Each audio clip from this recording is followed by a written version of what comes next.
thank you everybody for joining this evening and committing your Thursday evenings when there's wonderful weather outside to come in here and have a great time with us for a very specific definition of fun. Today we'll be talking, and I'll be walking you through a presentation on using the Iowa Legislative website. So talk about first why we're here in the broadest sense, which is we are here thanks to the League of Women Voters. This event is brought to you and sponsored jointly by the Johnson County League of Women Voters, as well as the State of Iowa League of Women Voters. I myself am here in that capacity. I serve on the Johnson County Board as the chair of the Advocacy Committee. And while I do not claim to be an expert on the Iowa legislative site, I certainly make a fair bit of use of it, and hope that I have some pointers to give to you. I think of this as both sort of an introductory to mid-level introduction to this. The website, when we get into it, you can think of it as almost more of like a combination of a library and an app. There are lots of depths to it that we are not going to get into today. But I will talk about basically the what, the legislature, like the bills and the legislation that is coming through, the who, the people involved in it, and how do you get in touch with them if you want to give them a piece of your mind or weigh in on legislation, and the what is happening, which at the moment is not much because the legislature is not in session, but generally speaking, it is talking about during the legislative session, what is happening, where's a bill, where are the meetings, how do you basically find out what's going on? Let's see. With that, let me go ahead and kick things off and start talking about the Iowa Legislative site. For those of you in the room, I am happy to take questions at any time. For those of you who are streaming and watching this, I would love to take questions at any time, but I don't know how to do that. But for those of you in the room, please be aware that we do have an online audience, and if you have a question, please raise hand. We'll make sure to get a mic to you so that people other than just us here can hear you, and then it can be recorded for our larger audience. This is where I find clickers. All right. First off, legislative site for a quick how to get there, and then I'll start by talking about the website in general, and then those things that I told you before, right? The what, the who, and the what's happening. Site is legis.iowa.edu, and I'm gonna actually, it's not .gov, thank you, not .edu. You can tell where I spend a lot of my time. I'm partially ignoring a slideshow, so I'm going to slip over to this live so I can move around and talk about things differently. So this is the legislative webpage that you see up and streaming in front of you. This is what the off-session site looks like. Later on, I've got a slide that I will have to go back to because a number of things change on this page when the legislature is actually meeting. There's a lot of stuff on this website, so I'm going to walk through the bits of it that pertain to us. I mentioned early and want to explain a little bit more about my comment about this is both a library practically and an app. So the library part of it is that the legislative website contains information about a variety of services and documents in the state of Iowa. So for example, you can find the Iowa Code available through here. You can also find all the administrative rules. So if you want to know what the Department of Transportation has said about a certain thing, that's buried in here too. I don't know anything about that. I'm not going to talk about that, but just that's kind of my statement of there's a lot of stuff on here. But to do what we need to do to be able to track and follow legislation, either because you're an advocate, you're affected by it, or you're in an industry or otherwise concerned with it, that's a little bit more manageable. The app part I will talk about a little bit at the end because that mostly involves around subscriptions, but there's basically a lot of power that's built into here as far as what you wanted to do, and some of those tools are really geared more towards lobbyists. Let's see. As a quick note, if you have questions beyond today, beyond what I can answer, or are looking for things later, there are some other good resources I want to point out to you early on. And for those of you who are following this online, in case you want to open some of these other windows and follow those too. First, let me move along, is One thing to note is up here on the top in the black banner, there is an FAQ button. I know in many sites, FAQs are a little bit questionable. The Iowa legislature's is actually pretty robust. So if you have questions beyond this, you want to see it again, see somebody else present it, that's available to you on basically any page on there, and has a pretty good list of things down below it with further directions and information. There's also, if any of you are really overachievers, there is this note about video tutorials, and that will link through a couple of other pages to a series of videos that were made jointly between the LSA, the Legislative Services Agency that really runs the back end and the administrative side of the legislature, and Drake University. So there is a sequence of videos here for anybody who really wants to get down into the depths of some of these. This video series, is good for parts of that, but first off, I like to think that I'm going to add some particular pearls of wisdom because it doesn't tend to go into some of the places where the website can be confusing. It also goes way down into those other parts that we in this session are not concerned about, like the aforementioned. If you care about the Department of Transportation or the environmental agency's rulings on things, there's videos that'll help you do that. All right, let's get back to the website. So walking our way around this a little bit, first off, in addition to that FAQ and those sort of help features that are up at the top, there is over on the left side as well as on the top, and I'm going to use these ones on the left, quick search features that will help you find, if you already know what bill you're looking for, you can find a specific bill very quickly. If you have a topic, there's also a keyword search that you can use for that. This other information down below here doesn't really pertain to what we're looking here, so I'm really focused up here on this bills section. Later on, when we're talking about the what's going on, I'll go to a screenshot of this during the legislative session, and there will be a bunch of other things on this page that we'll want to pay a little bit of attention to. So on this, if you have a bill number on here, if you already have the number of a bill from the current legislative session, you can simply type that in under the bill, and it's going to pop open a new window. Now, especially for those of you watching and following along, or anybody here who does it later, this website makes extensive use of pop-ups. When you go to open something, it's probably going to open in a new tab or a new window. If you have pop-ups disabled, it's going to look like the website's broken. It's not broken, you just need to go through, and probably at the top of your screen there will be some sort of notification about how it blocked a pop-up. And you need to say, don't block that pop-up. Now, I just did a number keyword, so we'll talk a little bit about some of the naming conventions in here. Bill numbers typically will start with an S or an H for either Senate or House, depending on where they are or were at this point in time. This search is not case sensitive, so it doesn't matter if you capitalize it. You may or may not put spaces in it. It'll all search the same way. And as we just saw in that example, it'll bring you directly into the specific bill. Now, I mentioned there's also a keyword search here. So if you tab over from number into keyword, you can look for a variety of topics in here. So really whatever you're looking for. I notice it prompts us for fish, and I'm curious how many fish bills we have, so let's search for fish. And we can see down here, first off, it points out, since we're looking at a legislative search, everything is related to legislation, and there are 73 hits related to fish.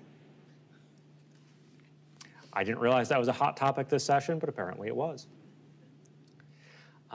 Do be aware if you're searching for specific terms that variations on your terms are important, right? So it's only smart enough to look for exactly what you tell it, right? So if you look for cell phones, but a bill talks about mobile phones, cell phone is not going to get you mobile phones, right? Because it's a different word, and the computer doesn't know different.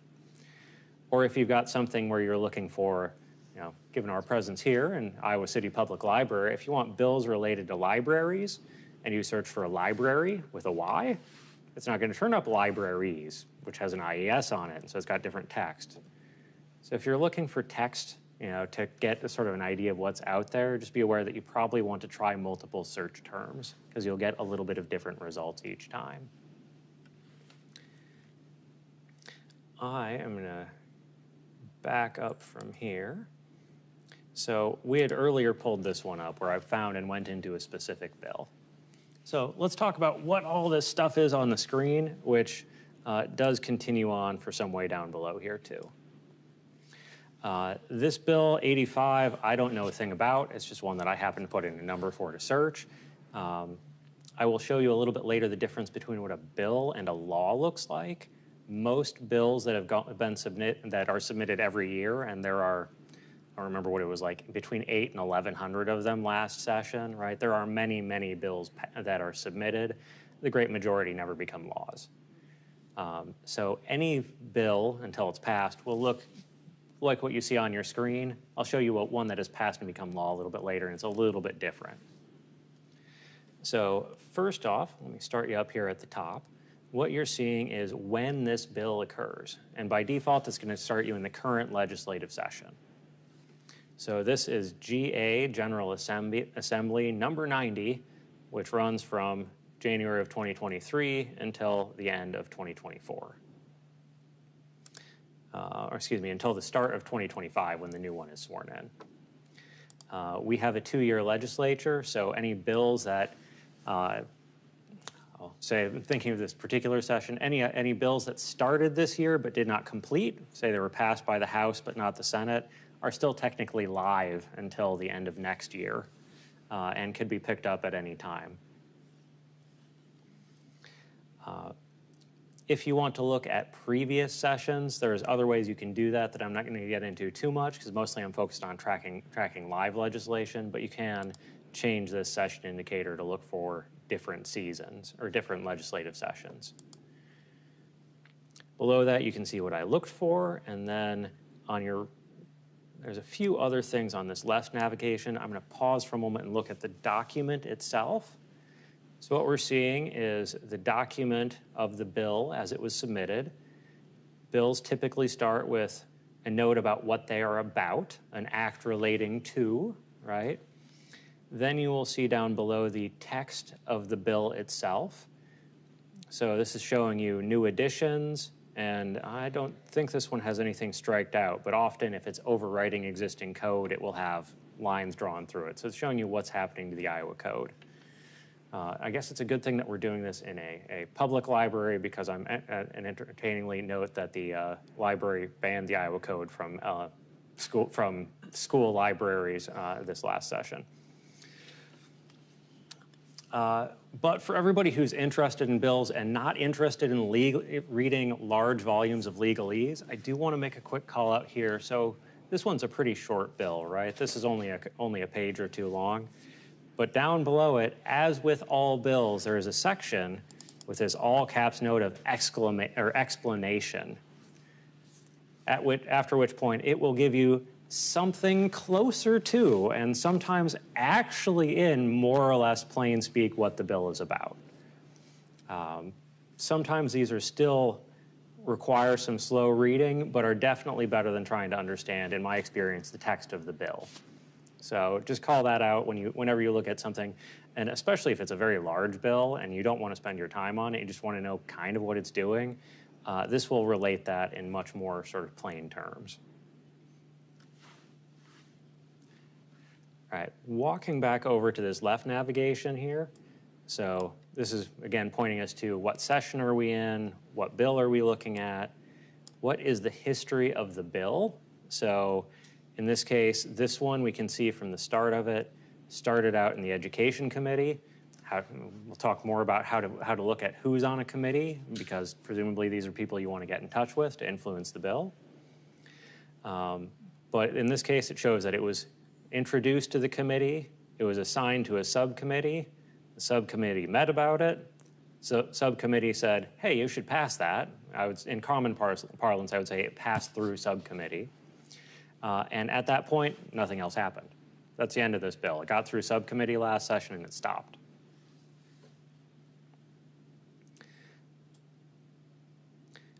Down below, there's also a note here on different versions of it. So one challenge in tracking legislation is the naming conventions.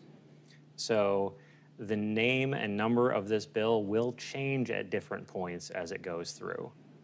The search features in the legislature's website that we're using will work for any of the past versions of the bill. So if you've got HF 362, it will bring you to the same place.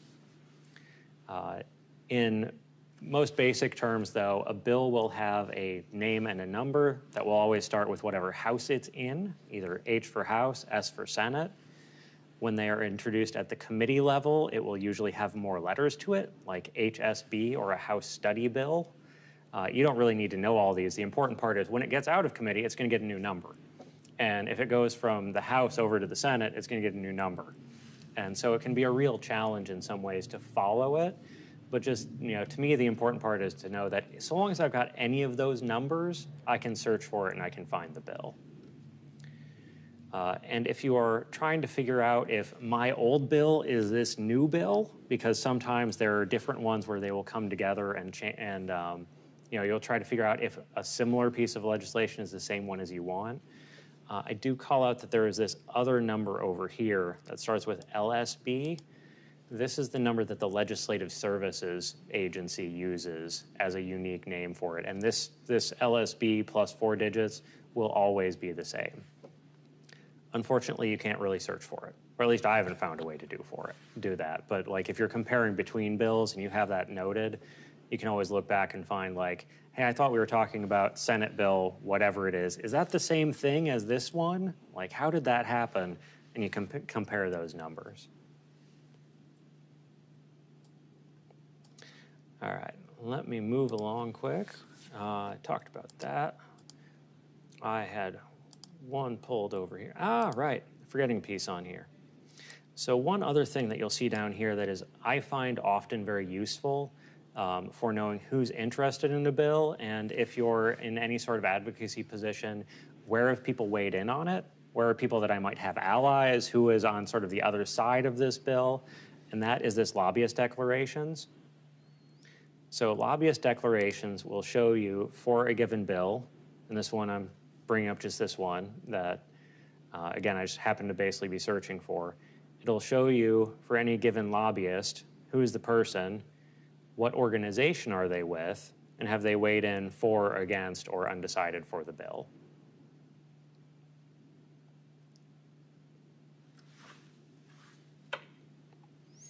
All right. This one, I pulled up one that has become law, just to show you a difference for this one. A couple of things about this. First off, it's going to start off with basically a shiny looking PDF that's going to show you the final bill that was passed.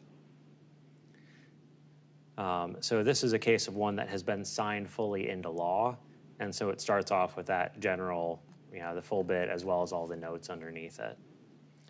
The other thing that's helpful to see on this one for this demonstration is this bill history. Click to show all to expand it out, is much bigger. Right, so we can see where it was introduced, where it was put to a committee. We can see amendments filed on it. So these can get pretty complex in the history, but generally, like for the most part, I think on a citizen point of view, you don't need to know as much about this, but you can see where it, in this case, where it went from the Senate over to the House, right? So it was passed by the Senate here. Here's the vote for it. And if you want to find more information about this, the two other acronyms that you'll see in here a lot are HJ and SJ for the House Journal and the Senate Journal. So this is, the official notes that, hey, this was passed and this is where that passing vote was logged.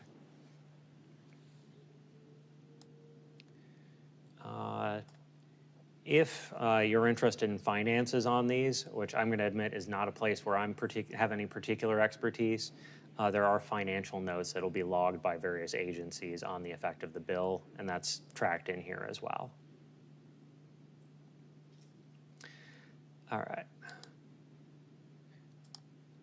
Well, unless there are any questions, I'm going to go move on from the what, because that's a lot of information about the bills, but some of those big overview points of it again. how to find it. If you've got that number, you can drill down into it off the main search page. If you're looking for a topic, there's that keyword search there.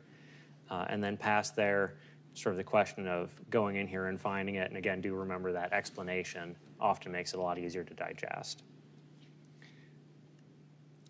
All right, so for this example, I'm going to go back to the one I had up before because this was passed into education, right? And so imagine with me that this is a live bill that you care about, right? This is something that you have an opinion on, either yes, that should happen, no, that should absolutely not happen, or yes, that should happen, but it should be different this way, right? Whatever your position is on it. You notice here that it's assigned to education. Well, who do I talk to on education? How do I find that out? I'm going to close a few of these tabs behind me to make it a little bit less confusing. So clear out some of that. There we go. There are a few ways that you can find that. Like many things on this website, there are multiple ways to get there. So on the bottom, and I think this is going to be on just about every page, there is, oh, I just loaded more lobbyists. That wasn't my goal. There's a little contacts link buried down here in the black. That will bring you to this basically switchboard of legislative contacts. This is one way to get there. This is a reference, but this is also like if you need to find out who's going to give you a tour of the Capitol, right? This is a wide array of contacts related to the Capitol. It's good to know about and good to have in your back pocket because, like I said, it's at the bottom of every page. The place that I generally start if you're looking for people is over in legislators, and I'll show you a couple pieces there and then really get back to my example about the committee. So under legislators, there's a variety of tools again here on the side. The one that it's going to bring you to by default is Find Your Legislator, where you can search and find your representatives by city, zip, etc. You can also find standing lists of who are the current senators, who are the current House members, etc. And we'll talk about those specific profiles and how do you find, like, yes, there's their page, but like, how do I contact them specifically?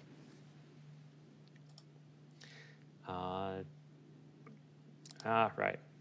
I'm going to leave this one, and I'm going to go a couple tabs over and over into this committees and schedules, which are grouped together, and that's where we're going to be spending a lot of the rest of this presentation.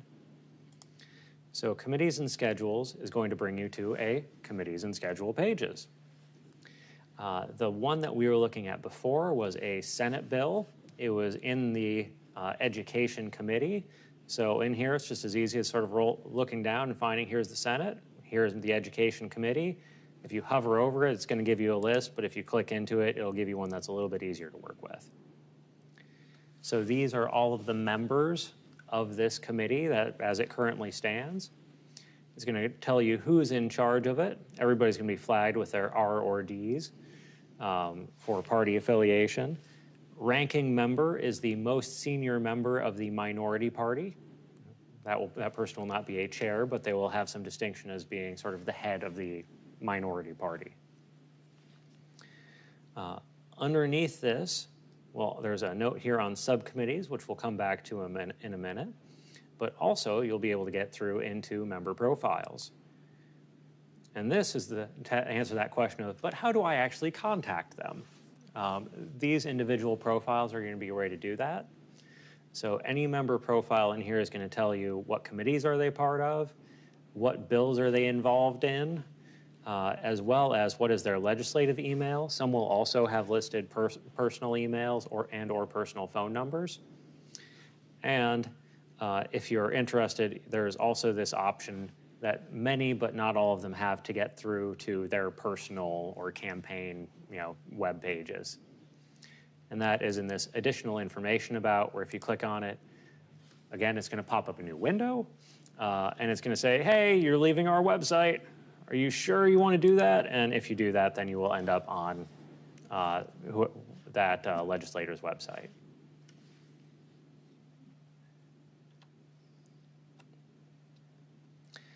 All right. Now, I said I would talk about subcommittees. I'm sure I've got a tab open for that too, but all right. So this is back at the bottom of the, back to this committee page. Down at the bottom, there is a note of a subcommittee. So clicking into that will simply bring us over to subcommittee assignments for that. Subcommittees are just small groups of lawmakers within the committee who are assigned to do the initial pass on a bill. And as you can tell, just sort of scanning down this one, it's not 100% consistent, but usually it seems like the same group of people tend to have a few bills. I'm going to be honest, I don't entirely understand how subcommittee members are assigned, but this is an easy way to find by bill who is assigned to it, because there's not like a name of the subcommittee. It's just these 3 lawmakers are looking at this bill. Now, another thing that I want to call out on here is, in addition to showing who's working on what, is one thing we didn't see when we were looking back at that bill, right? We saw the history of it. We saw the lobbyists weighing in on it. What we didn't see was the public weighing in on it, right? There was no comment section on the bill. And that's because the legislative, certainly their website is set up on the idea that comments belong to a meeting, not to a bill. So if we want to find out about any of these, and I'll pull one up in a little bit, about what were the comments on it, you really need to have some way to get back to this meeting that was held over it. And most bills have no comments submitted, so that's not why I'm not going to fish around for that, and I've got some I can show you separately.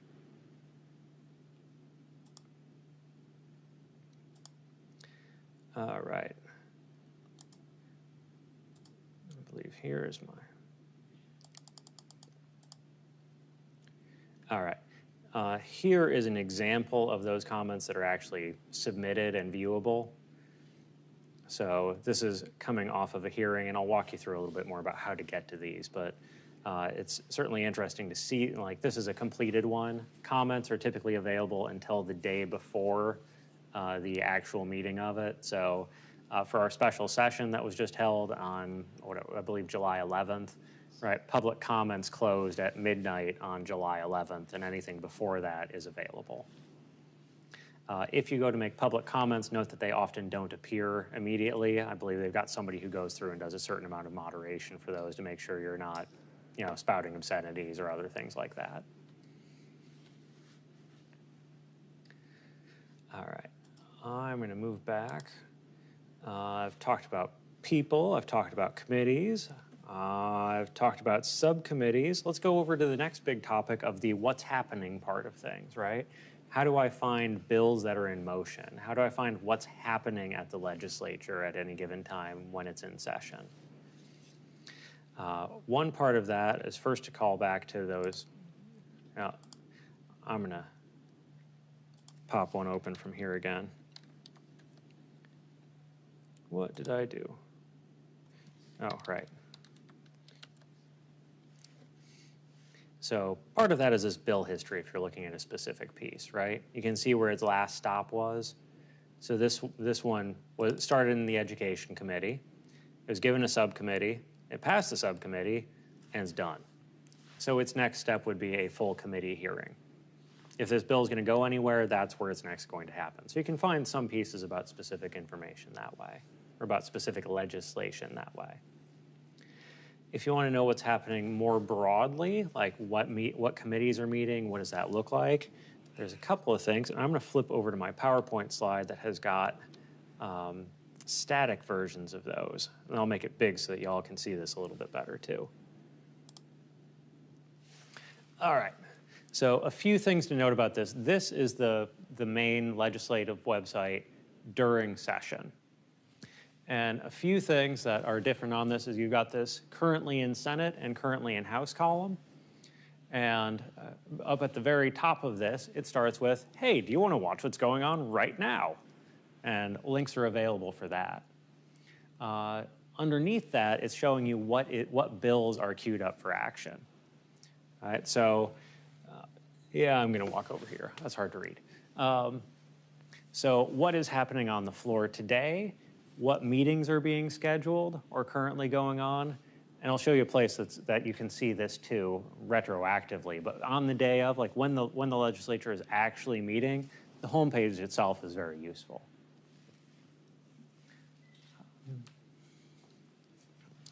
I'm going to flip back over to my static view of things, though, where I can show you another way to get into that. So I told you we'd spend a bunch of time in committees and schedules, right?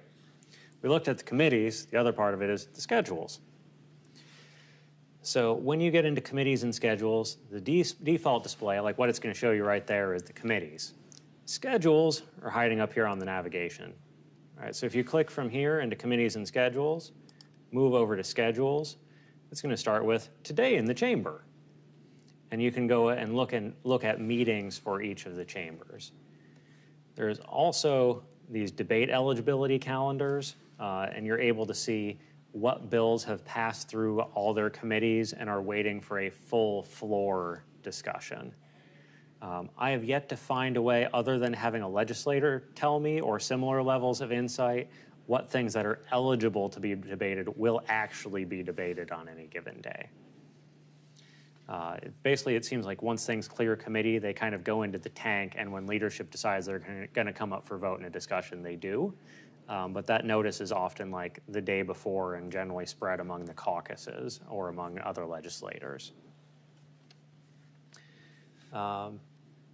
But moving into one of these, so if we move into the House, first off, if we want to switch it once we're within there, well, first we get to this one. It's going to show us what's going on. Funny enough, in the middle of August, when they've been out of session for a couple of months, there's nothing going on really.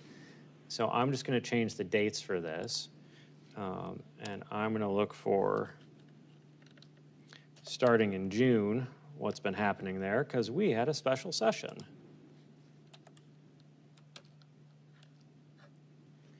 All right.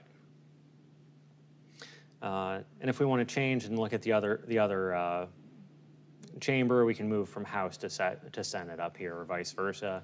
Just be aware that whenever you do that, it resets your dates. So you'll have to go back and re-enter whatever dates you want to see. So down below here, this is all past information, but it's going to show you, hey, what's going on, and do you want to watch it? Our chamber is open to video viewing, so we saw on that main page where you can see what's happening on the floor right now. Committee and subcommittees are also viewable on the web. So in the House, at least for the previous 3 years, I think, you've been able to watch committee and subcommittees through the web. In the Senate, they run things over Zoom, so you're able to watch them, and if you sign up, you are able to make public comment by Zoom to the committee or subcommittee. And afterwards, the videos are available on YouTube. When we dig into these a little bit further, well, I have that already. I might as well just follow it. Anyway, this is following into the special session one. So I apologize for the flipping around, particularly for those online. This is going back into this public hearing list. HSB 255 was the abortion ban bill, and it had a public hearing that came before it. So going into that, it's going to give us the different times that parts of it came up. You can see the video from the actual session, and then this is where we can go into to view comments.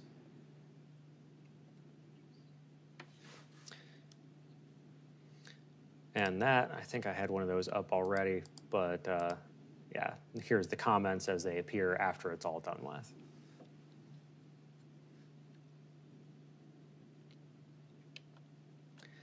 I'm going to flip over here again for a moment because I don't recall off the top of my head.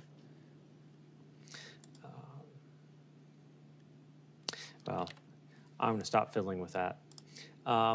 When the session is actually live, right, when this is going on at the time, when you see this session list here, I need to go back. When you see the information that's presented on this page about what bill they'll be talking about, you can also get into the agenda there, and that's also where you will go to make a comment, if it hasn't happened yet. So to restate that one with an example, and as soon as I change one date, it's going to change the other.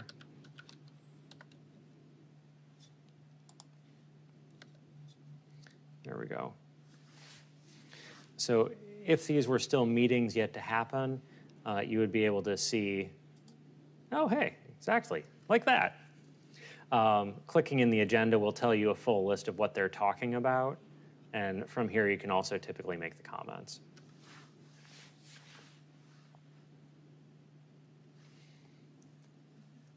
Clear as mud yet? All right. We've talked about the who, the what, and the what's going on.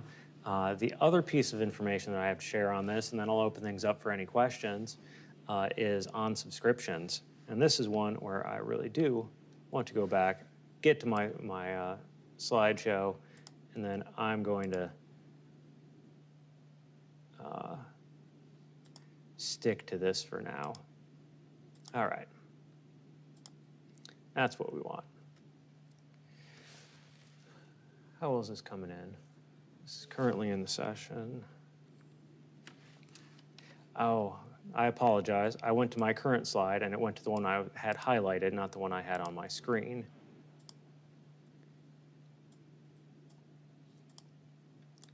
All right.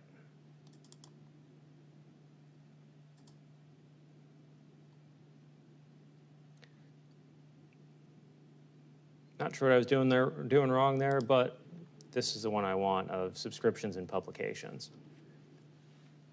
So if you are, I mentioned before, like there's basically the library and the app parts of this, right? The library is what I think of as, I want to search the Iowa code. I want all of this information, or even on the parts we were looking at, the thousands of bill histories that are stored within this, as well as all the versions along the way, right? That's the part of this that I think of as the library part of it. The part of it that I think of as the app part is really more driven around subscriptions. And there's a couple ways you can do this of various level of complexity. The first one is publications. And as this one points out to me, because I tend to, anyway, down in the black area at the bottom of the screen, there is a little bitty hard to read publications button. I know we're all kind of squinting to see that, myself included, but trust me, it's there, and it's easier to read on your screen. Once you move into that, well, I guess I'm going to go back to the live site. I thought there was a screen here for what's after that. Well, I'm going to demonstrate again that down here we've got subscribe.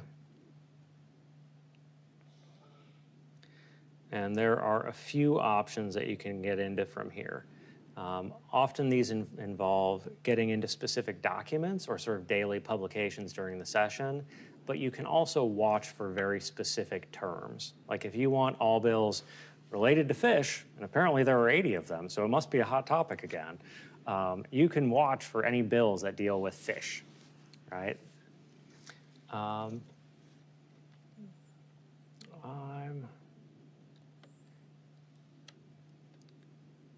Sorry, losing my way just a little bit.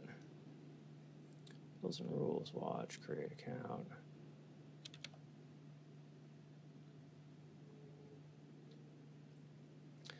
Well, let me get into bills and rules watch. And this is the one that I was looking to do here because I'm not signed in, don't have my information here.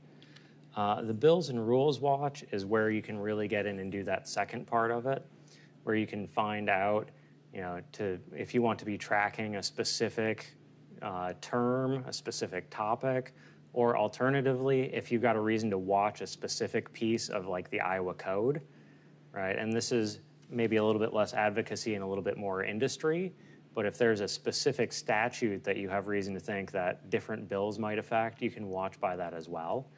This is the part where you'll need to go ahead and create an account to subscribe to.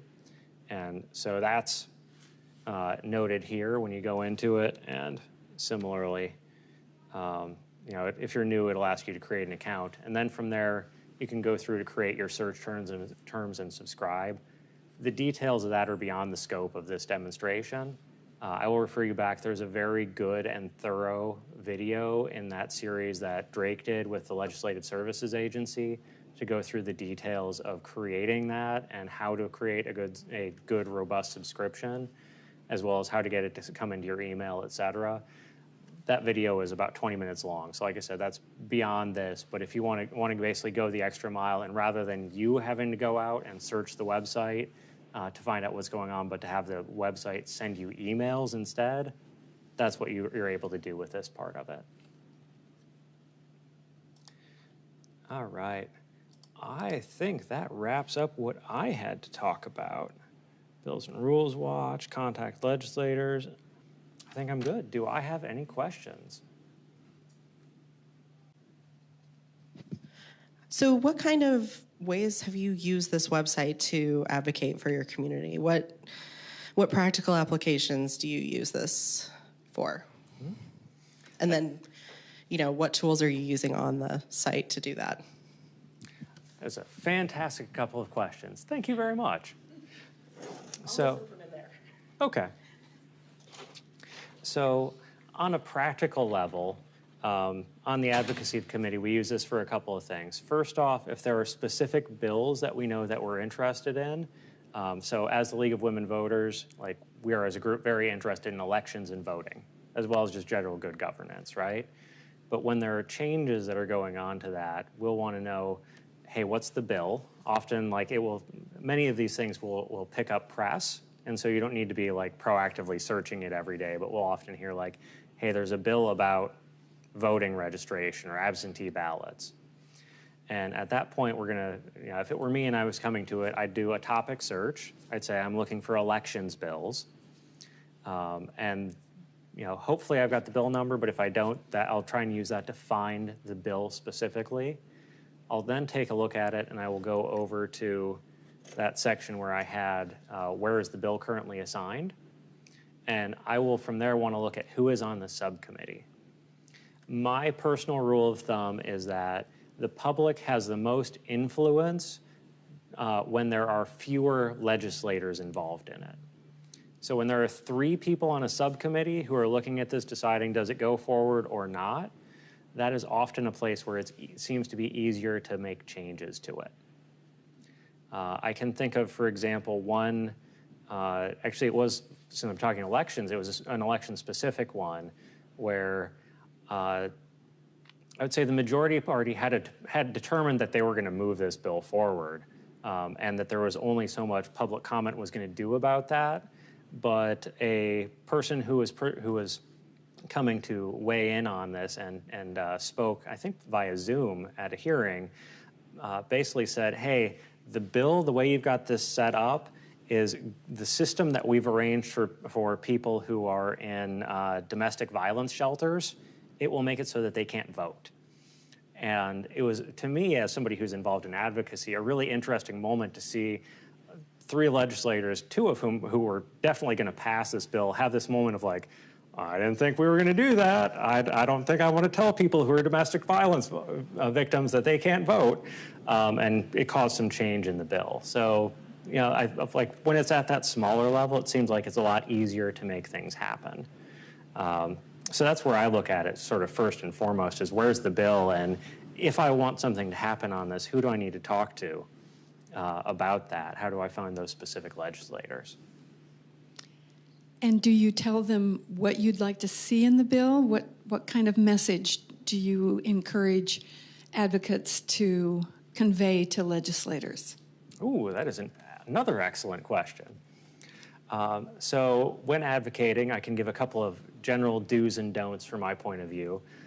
First, don't be mean to the legislators, right?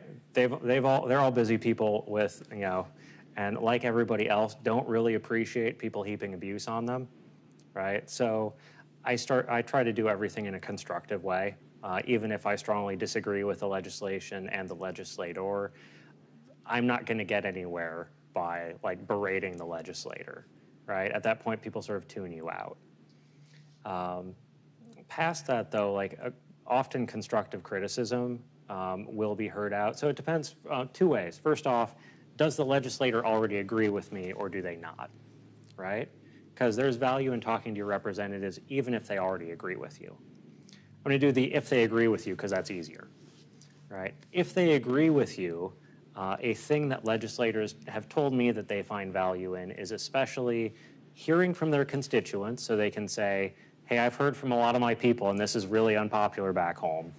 And second, and as or more important, is giving them, I think of it as like rhetorical ammunition. Give them stories, right? It's a very different thing for a legislator opposing a bill to be saying, yeah, like people from my party and back home don't like it, and versus being able to say, yeah, I talked to my constituent and they talked to me about how this was going to like seriously impact their health. They didn't know how they were going to like to have those details to be able to present it.